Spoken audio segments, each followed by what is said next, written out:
Hello, welcome to Habitual Maker. Basically, because I'm always making stuff. Today I'm going to make an extended base for a router. I'm not sure what you call it. I have here some plexiglass. This came out of a monitor. It's very thick. See how thick it is right there. And it has these little ridges, kind of like a golf ball, and it makes them slide really well. I don't know why it's this way in a monitor. I have no idea. I just know it was a broken monitor, and I had heard that that they had plexiglass in them, and the stuff's expensive. So I figured if you could throw it away, I might as well pull it out. It's a very good size. It is 15 and a quarter by 12 and an eighth. That's and then it's also thickness is 5/16. It's good. It's good, especially for free. So I'm going to make a base out of that. I build guitars as well as other stuff, and oftentimes I need the base of my router to be wider, so I can lay like guide rails, set the router on that, and I can fix the guitar body and route it, because typically you do all the routing before the guitar is built. But if you're trying to do something after the guitar is built, the guitar is not flat. It swoops in many different directions to contour to make it play better. That was the main reason why I did it. And then I just multiple times where the base is just too narrow. I have a full size 1 horsepower Ryobi, 1.5 horsepower. I don't know. It's not that great, but it does the job. Just want to put a base on it. So I can do just different things, and you have more control. If you use a router, you don't want it to wobble back and forth. So I'm gonna basically stick this thing straight in the middle of that. Since I found that was so good, I've got 3 other monitors that where my work was throwing out because they no longer worked, and I just took them. I'm gonna make some other fixtures. Plexiglass is a great fixture, especially when you can see it, and it works awesome for routers. So I'm guessing the easiest way to do this would just be find center, and then find center on that, and find center on this one a little bit harder. But once I can find the center of the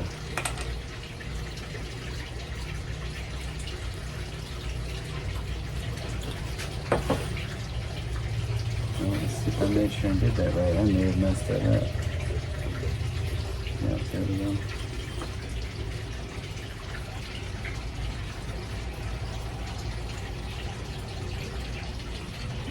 This really doesn't need to be super precise because I'm just basically trying to get more real estate is all I'm really trying to do. So I mean, I could theoretically just toss that down there and it would be fine. But that's not what I'm wanting to do, because I'm hoping later I can alter this to be able to use pattern bits or the guides. So let's see. This is 5 3/16. It looks as though. Do something a little bit more precise.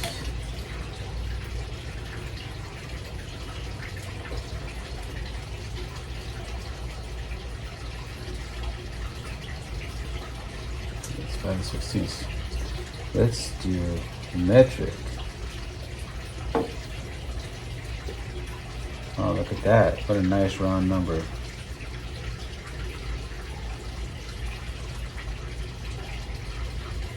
155 millimeters. Because I'm trying to later on make sure that this is perfectly centered, or I know exactly where the center is, I'm actually going to be a little bit more precise with my measurements, and use my calipers. 6-inch, 113 thousandths. Not easily divisible, but I'll do some math and I'll come back to you. I want to be precise, so I was using my micrometers. Those of you that don't know about machinist measurements, it's like a combination between metric and standard, the imperial. So they use inches and feet and things like that, but then they divide the inch into 10 increments of 100 thousandths. And so that's 0.1. So you got 10 of those. So it's very much metric, but you're using it as an inch. So you'll say, inch in 100 thousandths. Reason why that's nice is because it's much more easy to divide things. So I had 6 inch and 118 thousandths, so 6.118. I know that that's not how you would say it the way you were taught in school, but that's the way machinists speak. I used to be a machinist for many years. Makes it easier. And so now I just got to divide 118 by 2, 59. So now 3.059 is my radius. So now I can use the point of my calipers, put it in the center, and then I can scribe, because this is very sharp and it's tooling metal, so meaning it's very, very strong, and it'll hold a point very well. And that's just plastic. And so then I can do that. Then I will be able to fix this down very, very close to being exactly center. Is it going to be perfect? No. But this gives you play with the screws. So if I use the same size hole, I get a little bit of play. I can use a centering bit for my router, and I'll be able to get it and center it exactly there. And then I can go from there.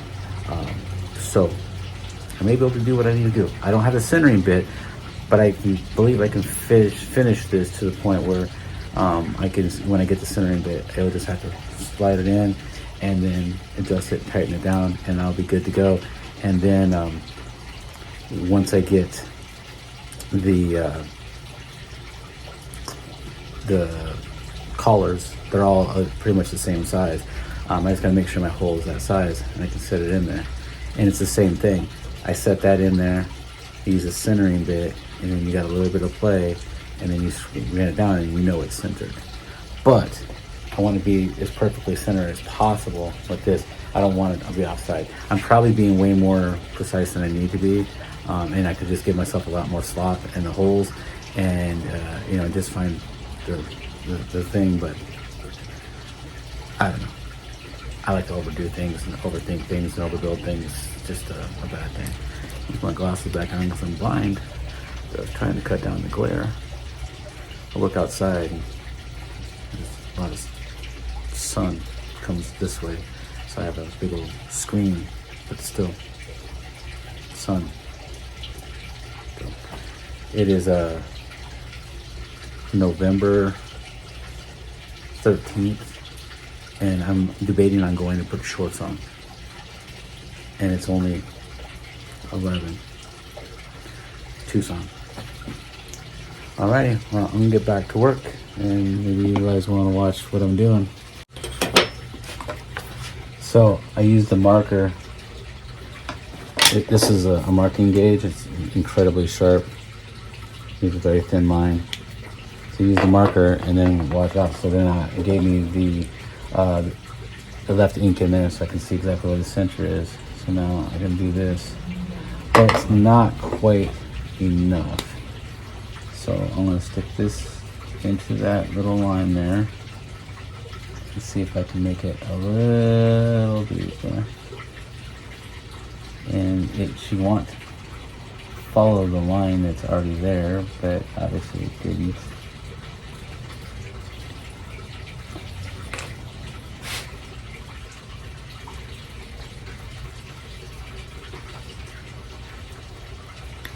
So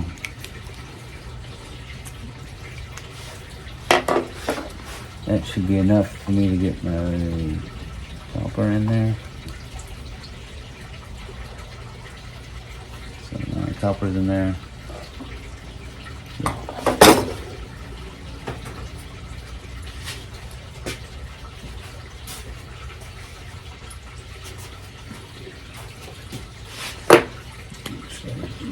I think what I'm going to do is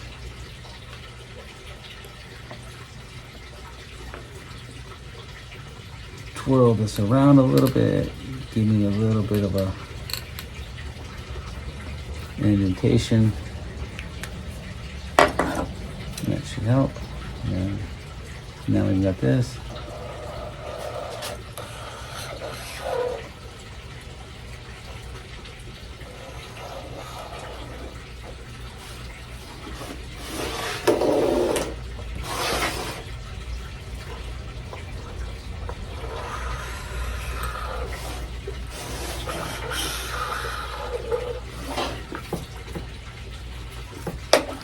And there you go. I don't know if you can see that.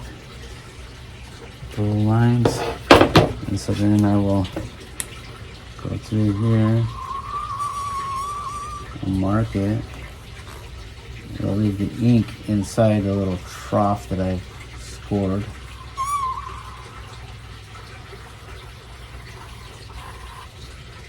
And then you can actually go back and wipe it away, if it wipes away, and it'll leave what's in the little trough. It doesn't matter if it wipes away. Isopropyl alcohol, microfiber, and it's looking beautiful.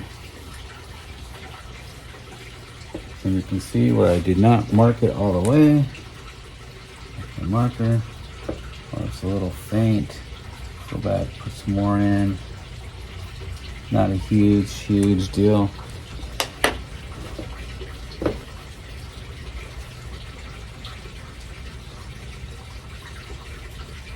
All right, so as you see, I now have marks.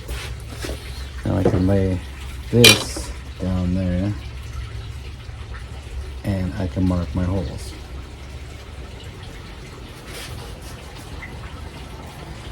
Now, herein lies the problem. It's a big hole, and I can't go like this. I can't lay this down because of these. How do I do that? Well, first things first, I'm gonna go get some tape and hold it down. I'll be right back. Okay. So I just use a little bit of double-sided tape, hold it down. And now, get the center drills here. And I'm hoping one of them will do. See, that one's a little, and I think that's my biggest one. That's not good. Yeah. So, gotta figure out a way to get it, because I got too much play. I can. So, I'm gonna pause the recording, and I got to figure out. Wow. I've got to figure out how to get the center of those holes. Like I said, it's not a huge thing, because I do need some slop in it. And I may just use this and drill it out and leave it at that, because I'm going to have to make sure that the drill I use is bigger than this, so that there's a little bit of play. And I actually need to go get some machine screws, because these are not going to work. They're not going to be long enough. So I'm gonna have to go to the store and do that, and I will start recording when I come back. And I do apologize for the glare on my glasses. It's not an optimal recording place, but I'll be back and we'll see what we can do. And when I get done, I can show you what I was talking about and why I'm doing what I'm doing, and then maybe you will understand and it could be helpful to you. Obviously, you don't have to have a piece as big as mine, but it does make things a lot more stable because you have so much more space. If you're on the edge of something, you can really put your hand there and slide it, and you got all that material that's on the wood that you're routing, and versus just a little bit. So if you have this much or that much, it just makes it a lot easier. But conversely, you do have more hanging off the end. So for me, I like to have the bigger base. I just feel more comfortable. And then it's removable, so I can always put the other one back on to get in small spaces. And one of these days, I'm going to pick up a small palm router for the smaller spots. This is mainly for the big ones. Also, just thought of something. I could turn this upside down and have a makeshift router table. Like I hooked to the end of my my table saw right there. Yeah. I might do that. Be a good idea. Be good size. Throw a piece of wood there, lay that on top, or what sets in. I might try that. I'll be back. Trip to the hardware store. Okay, so I figured out that this hole is 19/64 diameter. I have a 19/64 drill bit. So what I'm going to do is, if I put it in my drill press, I can turn it by hand so it's slow, and it'll give me a center. I have many other center punches and stuff, but none of them are quite the right angle, so they either don't touch or they're not big enough. So I'll show you what I'm doing.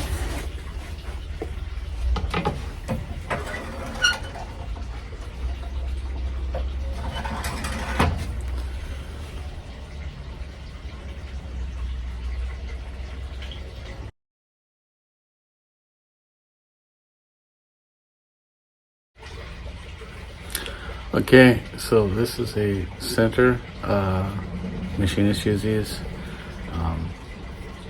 Very sharp tool metal, steel, I should say. Have a nice little point, and it's exactly for what I'm doing.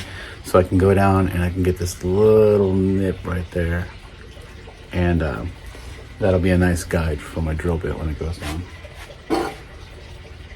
And I've not drilled into this stuff, so I'm being very careful as to maybe stepping it up bigger drill bits each time.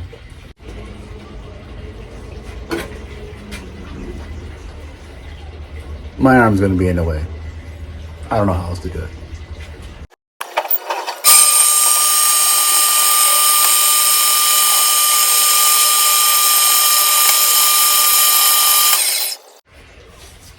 So as you can see, there's a nice little, you can actually see through the bottom how the hole is. This one I went a little too far, but I think it'll be all right. It's probably just as well, but I wanted to do that one better. I'm going to continue with the center drills just because the way they cut, I trust them more than an average woodworking drill bit. So I'm just going to step it up to the next size.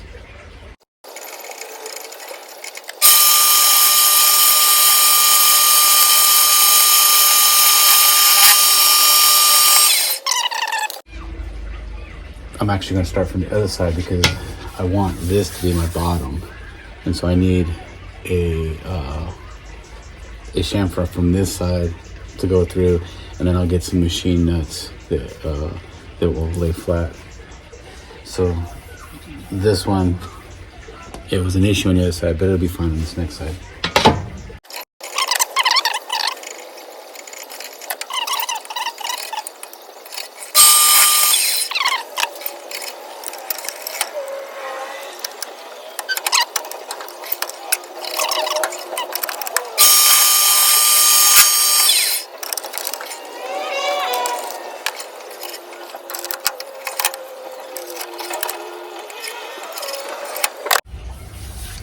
So these ones didn't actually go all the way through. I just noticed that.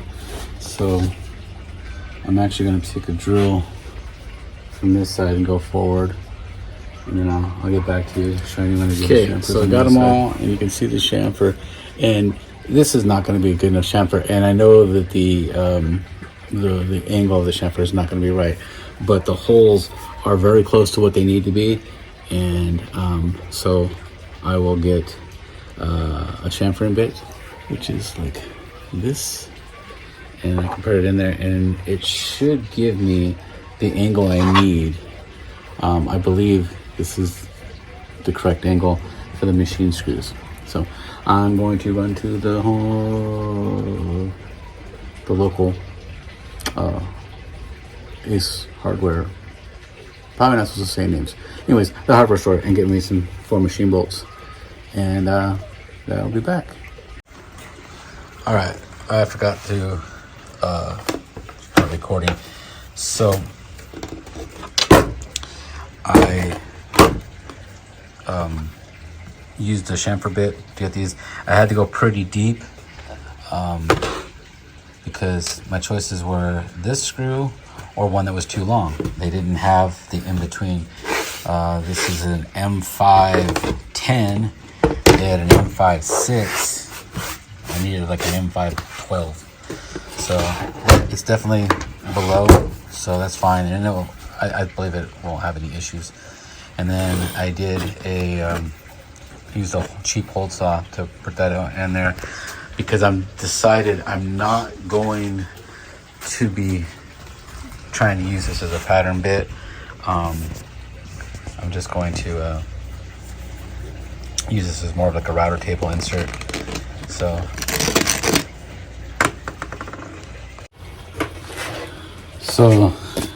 I don't know if you ever cut plastic, but it basically just melts most of the time. It starts to cut, and then it starts getting hot, and the shaving starts melting in there. This is a deburring tool that machinists use. You can pick them up anywhere. AliExpress, Temu. But a couple bucks. Basically got a little, and it spins around, and you just kind of, and that takes care of the bar. And you should take the screw out of the thing before you do that. That way it doesn't go flying on the floor. But I like to make my life hard. So got the corner. Take a little bit of sandpaper, make that smooth. I don't see myself using a router bit any bigger than that hole. And so I'm going to make an extension on the end wing here. The wood, and then this will just set in, and then I'll have a piece of wood that can sit back in there when this isn't in there. So whenever I want to use this, I'll just drop it in, use it as a router table, and then who knows, I might leave it there. I'm lazy, I don't know. It won't be taking up space because it'll be right there. So that's what I'm going to do there, and basically have next to nothing router table, because this was free. Some scrap wood, and we can go from there. Alrighty, well, I'll be back in a second when I get some things for you to see. Okay, back again. Forgot to hit record on a couple things, but so we have liftoff. So recess these, they do there. I drilled this hole. In case you don't know about routers and whatnot, most of them will have a mechanism to raise and lower. You can clamp this and slide that up and down to make it move much quicker, and then you can do your fine adjusting here. But it also has a little bolt there, so you can do that. So I just found a spare 3/16 socket that I had laying around from a tool set from God knows when, and I drilled a hole, and now all I can do is here, and I can raise and lower. As you see, I'm raising it, and so I'll be able to fine tune it really well, and then you just lock it in. So now all I got to do is build the section for the table saw, to sit in there. And I'm gonna build it out of wood where this sets into it, and I'll build a piece of wood that goes to flush it. But I'm thinking that I'm probably just going to leave this in there all the time. It give me more space in my shed, and having this have a permanent home there.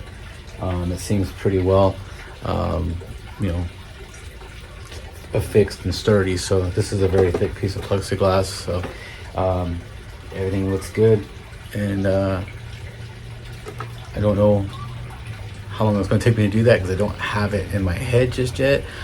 I am still kind of come up with an idea because when I originally started this plan, I kind of was going different directions.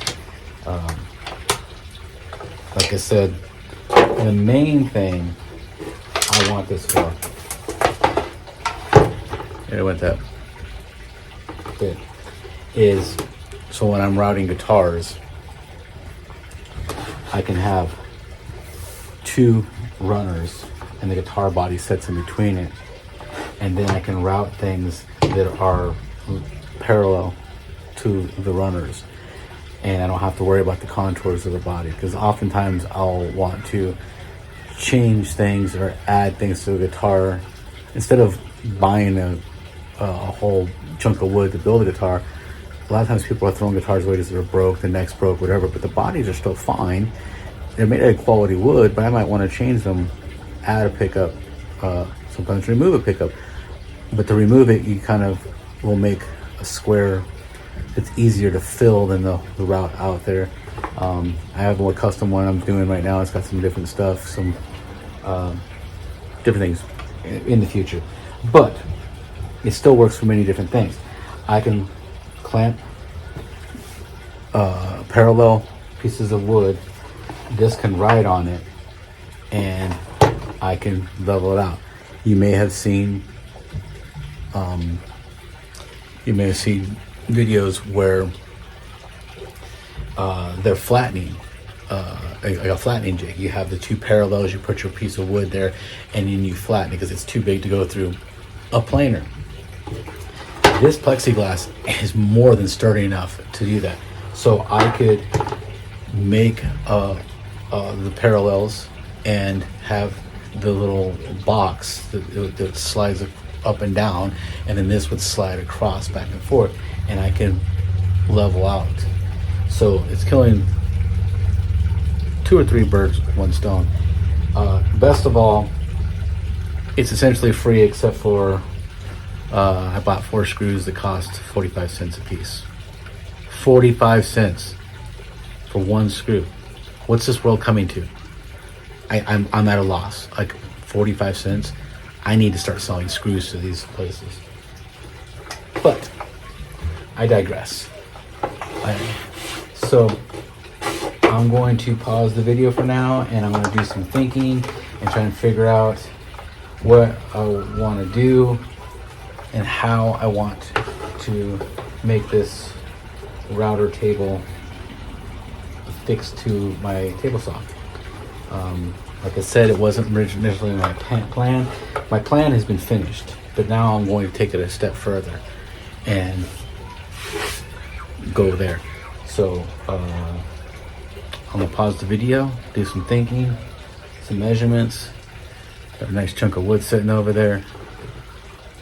Probably fit right there real good. It's a quality 3/4 inch plywood. So that may be its new home on the end of my table saw, which I've been wanting to do for a while because the wings of these things are just incredibly crappy sheet metal that's been bent, and they have cups and bows, and it's just the metal's so flimsy that it just pops, and it's like a tin can.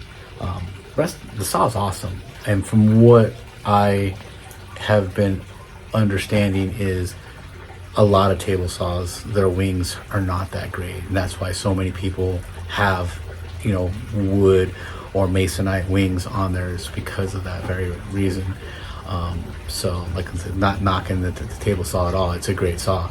A little tall, but then again, maybe it's because I'm a little short. I grew up, I was normal height. now I don't know. Every kid's over 6 foot. So I digress again. I'm bad at getting off on tangents. But anyways, I'll be back and with a plan and some video of me probably making a few mistakes trying to figure out how I'm going to do this. All right.